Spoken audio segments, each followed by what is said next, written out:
Welcome to Good Grief, the podcast dedicated to demystifying and destigmatizing grief with compassion and humor. I'm Nikki. I'm an end-of-life doula and a grief coach in Columbus, Ohio. And today we have a very interesting episode where we're going to talk about shared death experiences. So before we dive in, just so you know, the reason why I'm going into this, yes, I am sticking with the topic of grief. There has actually been some studies on this, but the end result a lot of times of shared death experiences and things of this nature, and also we will talk a little bit about signs and omens from the deceased, just for funsies.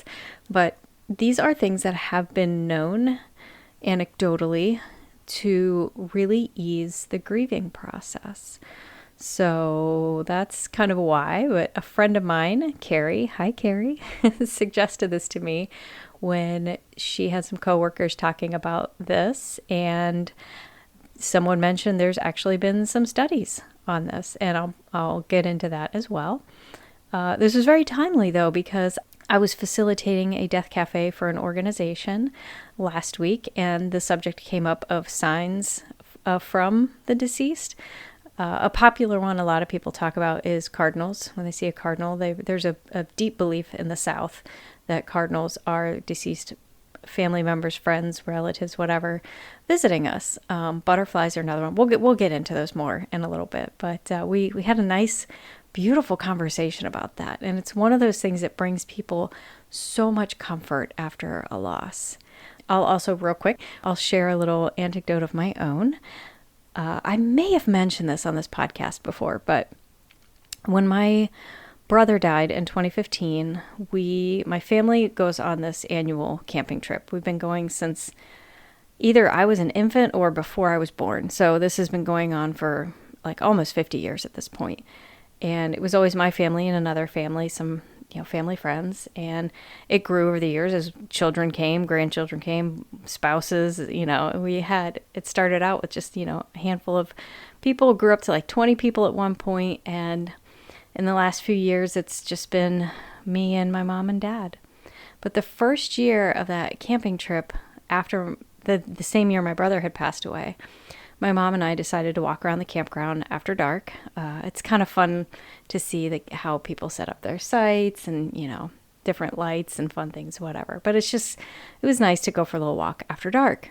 And we got up near the camp office and we were looking up. It was pretty far away from the city, so there wasn't a whole lot of light pollution, so you can see a lot of stars. And we were looking up, just enjoying the stars. And as soon as we looked up, a really big shooting star shot across the sky, and we both kind of smiled and hugged each other and said that, Scott was with us. So one of those beautiful little stories. Yeah. Now, that said, shared death experiences is a little bit different. So these two things kind of almost go hand in hand, which is why I figured I'd talk about both of them. But we'll start with the shared death experience, also, abbreviated as SDE. Oh, so if I say SDE, you know what I'm talking about. But there was a study, and it's on the National Institute of Health website.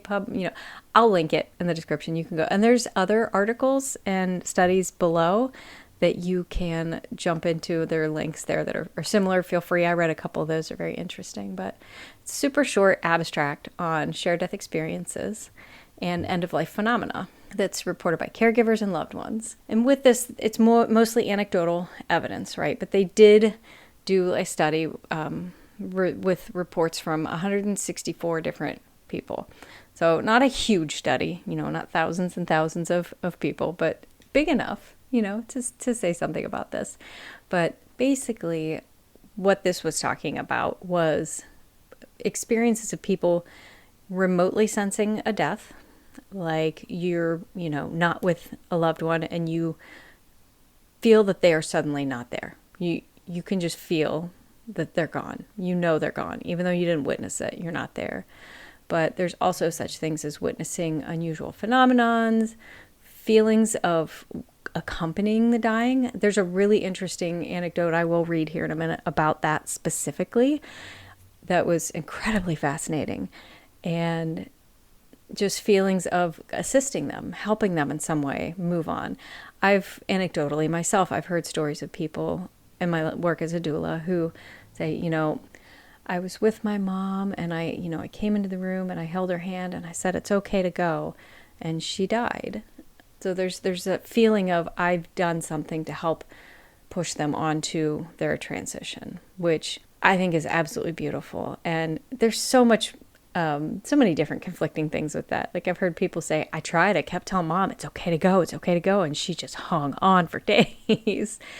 And and then stories of people just, the estranged brother walks in the room and says, I love you, I'm sorry, and it's okay to go, and they go. So there's no guarantee one way or another, but there are a lot of amazing stories about this. But in this specific study, it says there are 3 major domains, areas of side effects of shared death experiences, which are change in belief. And I've heard stories of this as well, where somebody suddenly has a renewed sense of faith in their, religious beliefs. The other 2 are reconciliation of grief, and that's what I talked about. A lot of these can help people feel better in their grieving process. And the last one is a perception of continued relational bonds with the deceased. So continuing to feel that you're still together somehow, even though they have passed on. So it's a real short read. It's like 1 paragraph. I will link that and please read it. It's fantastic. So the phenomenon of accompanying the dying. Here's the little anecdotal bit I read. This was on CNN's website. And again, I'll link this as well. And it's called Beyond Goodbye. And it talks a lot about shared death experiences. But at the very beginning, there's a story, William Peters, who was a volunteer at hospice, like me, and he went to visit a man who was dying by the name of Ron, who had cancer. And William Peters said he would spend up to 3 hours a day just reading, talking to him. And he stopped by at lunch and plopped down next to him and was reading passages from Call of the Wild, which if I'm ever in the state, please read that to me. I love Jack London's Call of the Wild, or, anything by John Muir. Anyway, he said what happened next was inexplicable. I'll just go ahead and read it verbatim. Peter says he felt a force jerk his spirit upward out of his body. He floated above Ron's bedside, looking down at the dying man. He glanced next to him to discover Ron floating beside him, looking at the same scene below. He looked at me and gave me this happy, contented look as if he was telling me, check this out, here we are. Peter says he then felt his spirit drop back down into his body again, and the experience was over in a flash. Ron died soon after, but Peter's questions about that day lingered. I'll link this, you can read more, but I've heard of other stories of something very similar to this. When somebody dies, actively dies, somebody with them their spirit might leave their body for a moment, be with them, and then come back. Which, even if that person is perfectly healthy, which is such an interesting phenomenon to me. Obviously nothing I've ever experienced, but that's one of those shared death experiences. It's almost like you died with them, but you came right back. Another little anecdote in that same CNN article was about a woman whose mother fell ill very suddenly and was hospitalized, but nobody really knew that she was dying. But the daughter knew somehow that was going to be the case, and she was having trouble getting a flight to get back to her mom, and she was at her office and she started feeling like this gagging feeling in her throat. She was struggling to breathe and coughing, and she was in perfectly good health but struggling for air. And she learned later that about that time her mother was on the verge of death and gasping for breath. Definitely check out those articles. So as far as shared death experiences go, this is one of those things, there doesn't seem to be any formula to it or any normalcy. And as far as who is likely to have these, it could be anybody, but in just, again, these are anecdotal stories. In these things that have happened, it seems to be someone who had a very particular bond to the dying person. And it doesn't necessarily have to be a family member. It could be a close friend. It could even be some of the healthcare workers, if they have a hospice nurse that they really bonded with in their final days. A lot of times, I've heard tons of stories from people who work at hospice who have shared things like this. And it's just amazing and beautiful. But yeah, there's all sorts of types of shared death experiences. There's like what I talked about where you feel like you are dying with them. There's the remote feeling of, somebody's not there, but it's like, oh my gosh, I know they're gone. Witnessing unusual phenomena. Like I'm sure we've all heard tons of stories of people in a room with somebody who dies and they say they can actually physically see the spirit leaving the body. Things like that. Yeah. So I just think that is incredibly fascinating. I think it's just beautiful. And these type of things, like I said, can really help people with their grief. It gives them a feeling of they're not gone. They're just different, right? Which is something I firmly believe. Like, I don't know that we ever fully leave, but I feel like parts of us change and move around. So I'm not going to get into this, but there's been some other studies on similarities between shared death experiences and near-death experiences. Again, these are things I've mentioned in previous times about like terminal lucidity or the, light at the end of the tunnel, the bright light visions that people sometimes see. Which I talked about that in a recent episode. But a lot of similar things happen with near-death experiences. So, yeah. But with that, I kind of want to talk a little bit about signs and omens and, messages from beyond the grave. Another one of those things that can bring comfort to somebody who's grieving. I shared my little story about the shooting star. I still, whenever I see a cardinal, like I don't attach cardinal with a specific family member, but I always feel like it's a family member maybe, or somebody I've known who's died, who's just popping in to say hello. But there are different types of signs and things that come from, that people believe are signs from somebody they've known who has died, whether it's finding, my husband's mom told me this story about, and I don't remember the relative, if it was her mom. No, gosh, I feel terrible. It was a relative of them. Maybe it was her grandmother who had this thing about coins and would just leave coins around and had coins everywhere. And after she was gone, they would find coins and they were saying that was her saying hello. So there's physical objects. You might see a physical object that's like, oh, I know Dad left that for me. Smells, fragrances. Sometimes you might smell a perfume or maybe a certain flower, or my dad's still alive. When I was very young, my dad occasionally would smoke a pipe, and still to this day, I can't smell tobacco smoke without thinking of my dad. And that's a big one. So I'm sure at some point, when he's gone, I might smell that and feel like it's him talking to me. There's people coming to us in dreams. I used to have recurring dreams of my grandmothers talking to me. They both passed when I was younger. Numbers. I've heard a lot of things about numbers, where you see repeating numbers. I always see this, the number 628, or I don't know. They see those and they feel like that's a message from somebody. Deceased placing thoughts in your head. I don't know about that one, but I've heard stories of that as well. Feeling peaceful for no reason. Just suddenly feeling very calm when you're stressed out.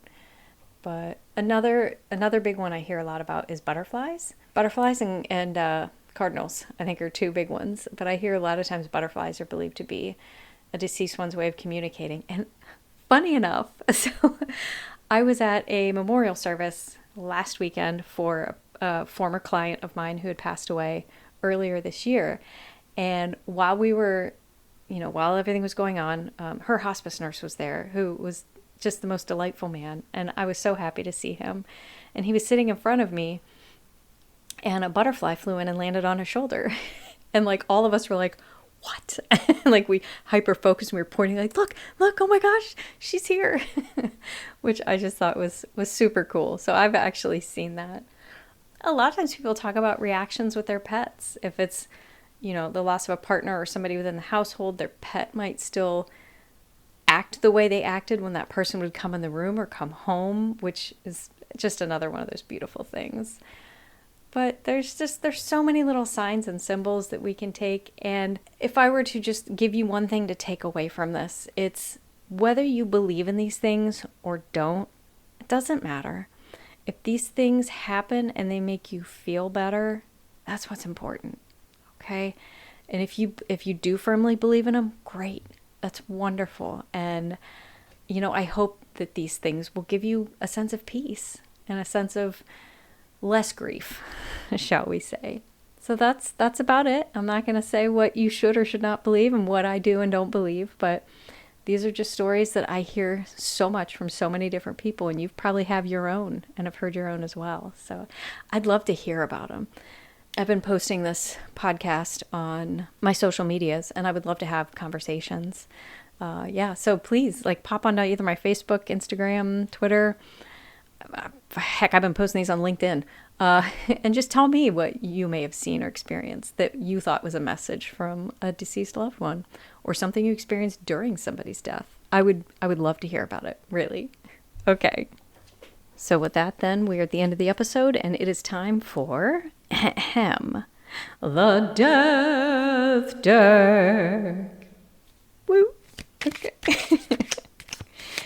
Oh, shoot. One of my listeners, I think it was actually Carrie again, said she laughs every time I say the Death Deck because I laugh every time I say the Death Deck. It's silly, but I have to continue to do it now because everybody who listens to my podcast that talks to me is like, the Death. Okay, shut up, Nikki. All right, I'm going to pull one at random. Oh my gosh, how fitting. Have you ever witnessed someone taking their last breath? Wow, that's such a, and again, I would love to hear your answers to this and to any of my Death Deck questions on my podcast. So please, comment, say something. I would love to know if you witnessed someone taking their last breath.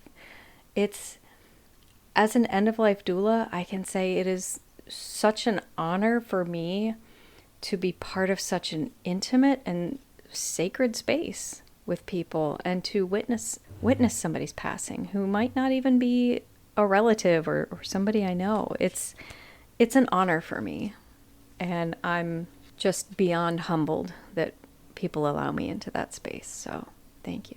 Okay, now we're at that point where I get to thank BetterHelp for sponsoring this episode. If you have been listening to my podcast, I'm always telling you reaching out for professional help is a great way to work through your grief. Folks at BetterHelp are there to help with this. They are the world's largest therapy service and 100% online. So, as always, you don't have to wear pants for therapy anymore.